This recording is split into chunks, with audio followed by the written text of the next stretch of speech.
Hello, I'm Dani. Welcome to the workshop. If you want to learn something new about SolidWorks or tips and tricks about it or learn it at all, you're in the right place.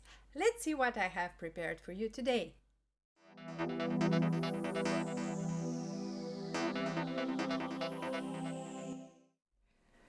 SolidWorks Surface Sample Exam Question 3. In this question, you have to use the model which you have already created in the previous question. Now, what you will see is that you have to use this image for question 3. Now we go and read the question 3.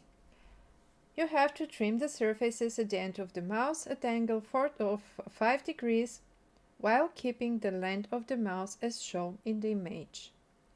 After that, you have to measure the top surface. We're going back to the image.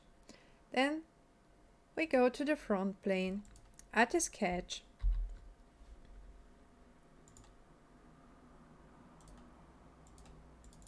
We are adding a line. I will also add a construction geometry. So first thing is we need a length of 115 millimeters, and then we need an angle from 5 degrees.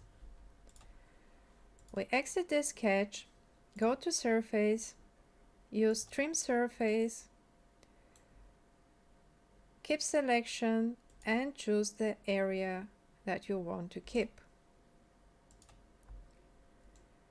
After we are ready with this, we have to measure the top surface. We go to Evaluate, Measure, and pick the top surface. What is the surface area of the top surface in square millimeter? So it's 3720.87. We're going to the answers. And as you can see in the answer, it's a bit different, but it's plus minus 40 square millimeters, and we are really within this tolerance, so our answer is correct. That's all for today. If you enjoyed the video, show it to me with a like. Don't forget to subscribe for the channel if you want to see more such content. And if you have some questions, ask them in the comment section below the video. I hope I will see you next time. Bye!